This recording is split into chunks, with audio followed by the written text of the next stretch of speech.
Al habla pan habla, hoy vamos a ver el ataque del almidón de forma teórica y práctica.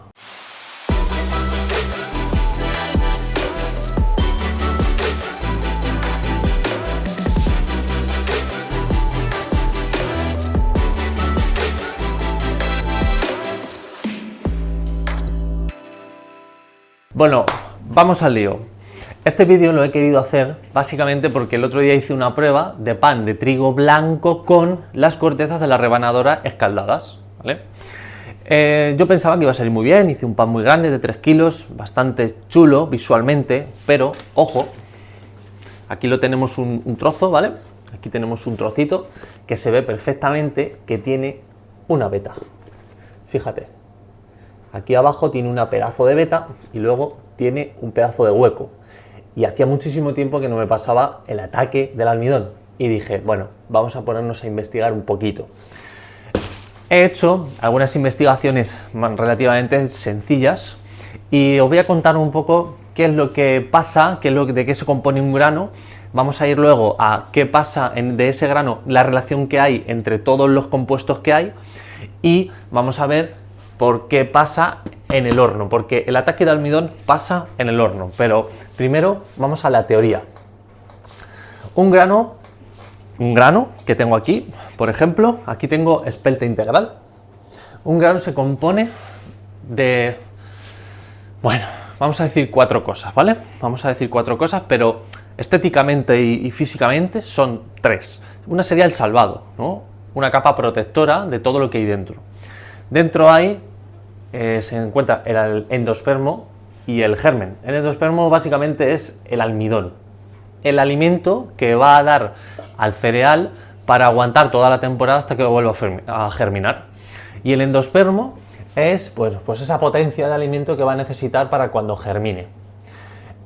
Dicho esto, también se compone de aminoácidos y evidentemente de esos aminoácidos que luego se van a unir para formar la malla de gluten, el gluten, pero no voy a hablar de eso en este vídeo porque no va de eso el ataque del almidón, ¿vale? Tiene que ver, sí, pero no es, es una consecuencia, no es algo que haya que entrar en detalle para que lo entendamos, básicamente.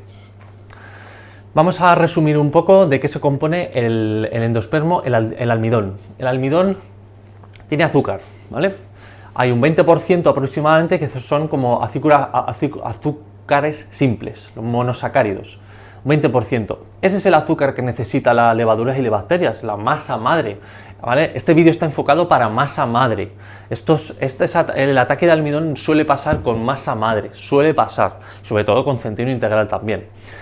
Entonces, 20% de monosacárido aproximadamente y un 80% de polisacáridos. Los polisacáridos son azúcares también, lo que pasa es que están unidos.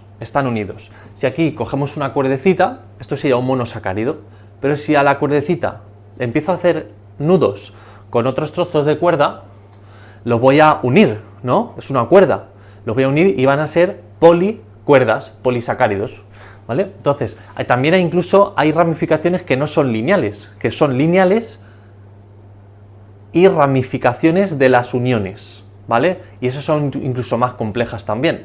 Eso necesitamos romperlo, para que, igual que nuestro alimento también lo rompe, e incluso también las abejas rompen del néctar para fabricar la miel, nosotros necesitamos romper eso, nosotros y la masa madre necesita romper eso para que sean azúcares simples biodisponibles, ¿no? Para fermentar y que se produzca una masa madre.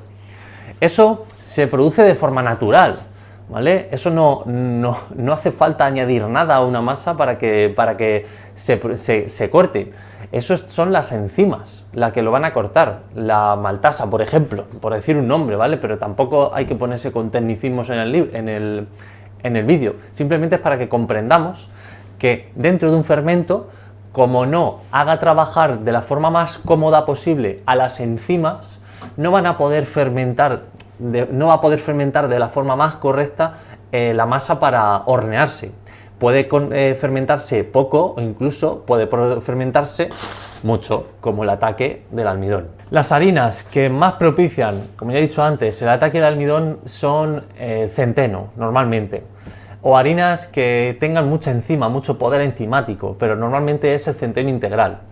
Si es centeno blanco, por ejemplo, no va a suceder casi porque no tiene en las enzimas, la mayor cantidad de enzimas están en el salvado, están en la cáscara. Entonces, si nosotros refinamos una harina, dudo mucho que se produzca eso.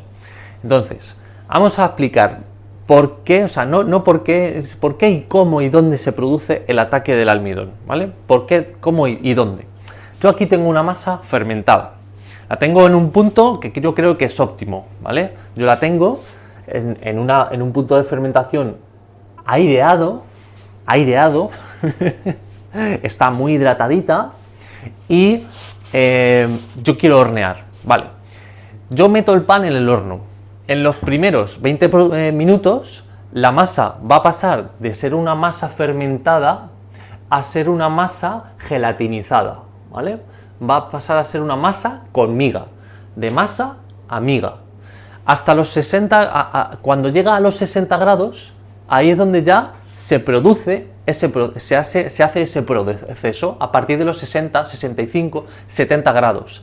Hasta esa temperatura, ojo, aquí viene la parte más importante del vídeo, es cuando las enzimas están bien vigorosas y fuertes, ¿vale? Hay un aumento de trabajo enzimático y es un aumento de rotura de esas cadenas, de estas cuerdas y de dar alimento de forma muy rápida a la masa madre.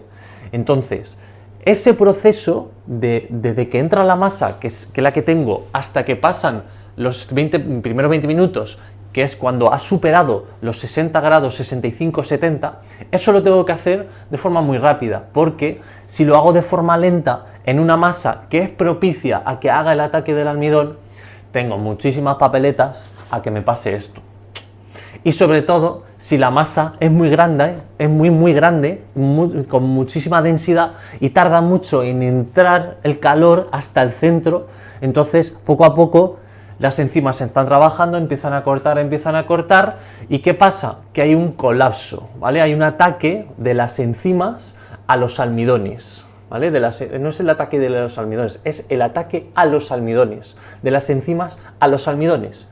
Empiezan a cortar, hay muchísimo alimento disponible, ¿y qué pasa? Que se colapsa, ¿vale? Tampoco vamos a entrar mucho más en detalle qué pasa ahí, pero la masa se colapsa. Y la masa madre, ¿verdad? Es cierto que puede comer muchísimo, pero tampoco le va a dar tiempo a inflarse a comer, vamos a decir las cosas claras. Se colapsa la masa, la malla de gluten se debilita y se cae, ¿vale?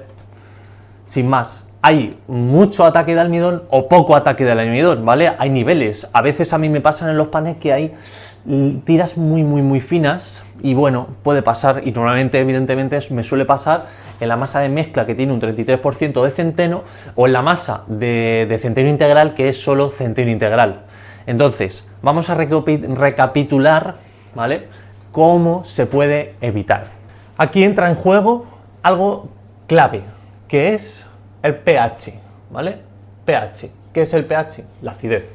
Si yo bajo la acidez de una masa por debajo de 4, 3,6, 3,7, 3,8, ahí esas enzimas no van a poder trabajar de forma tan cómoda y tan fácil. Entonces hay que ponérselo fácil, hay que facilitárselo a la masa para que eso no se produzca. El centeno integral es clave hacerlo con una masa madre muy ácida, ¿vale? Es clave. Y luego también es clave, aunque esto no se comenta mucho por ahí, es muy clave que se haga una masa rápida también, que el proceso de la fermentación sea rápido. Y diréis, joder, no me cuadra, quiero que sea rápido, quiero que sea rápido la fermentación, pero si es tan rápida, a ver si me va a pasar y va a pasar el ataque de almidón. Sí, pero para eso está el panadero, para controlar el proceso de fermentación. O sea, para eso somos panaderos, ¿no? Para controlar en todo momento el proceso hasta que entra en el horno. Quería dar un matiz.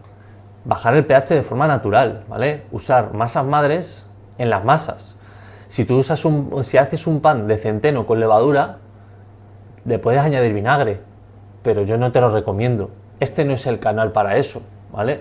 Este no es el canal donde yo te voy a recomendar que añadas vinagre. No, lo que te recomiendo es que trabajes con masa madre, que es lo mejor que puedes hacer para hacer pan en casa. ¿Que quieres usar un punto de levadura? A mí me da igual, es lo de menos. Pero la masa madre aquí es clave, porque de forma natural tú estás eligiendo el fermento, te estás eligiendo la acidez y es de la mejor forma posible, ¿vale? Otra cosa que es importante en una masa es la temperatura de la masa en general. Si yo la masa la tengo en general todo el proceso de fermentación a 28, 29, 30, voy a propiciar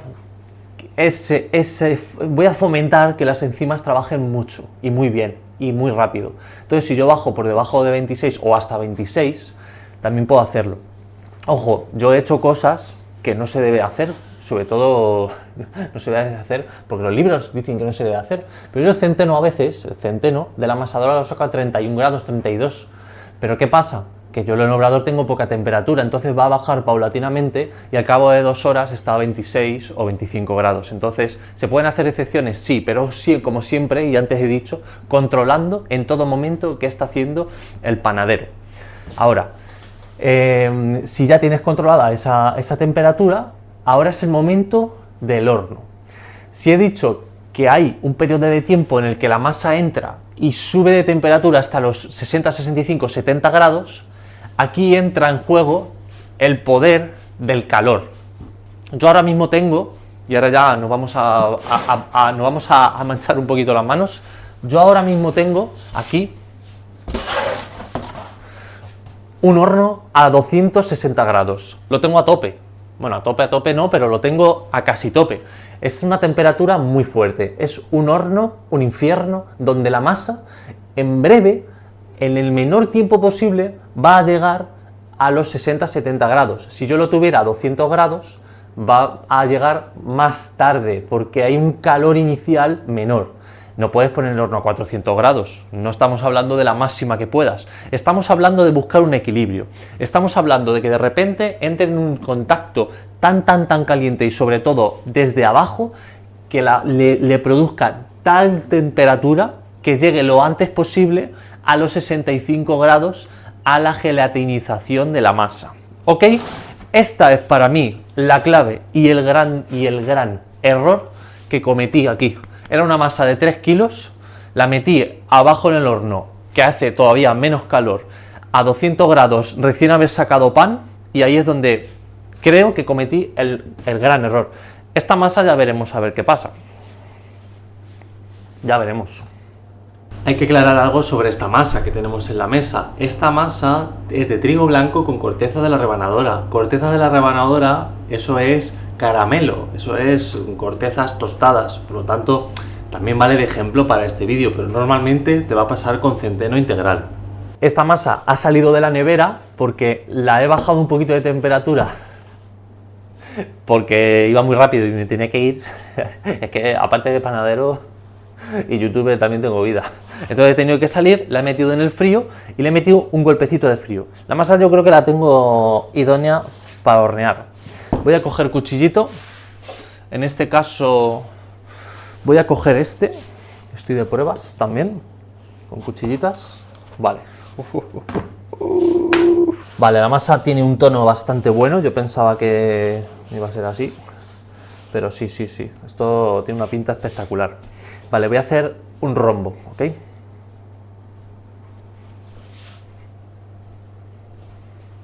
Bien, podía haber puesto un poquito de harinita y tal por estética, pero yo creo que no va a ser necesario. Vamos al horno. ¿Te imaginas que me equivoco de horno? Vale.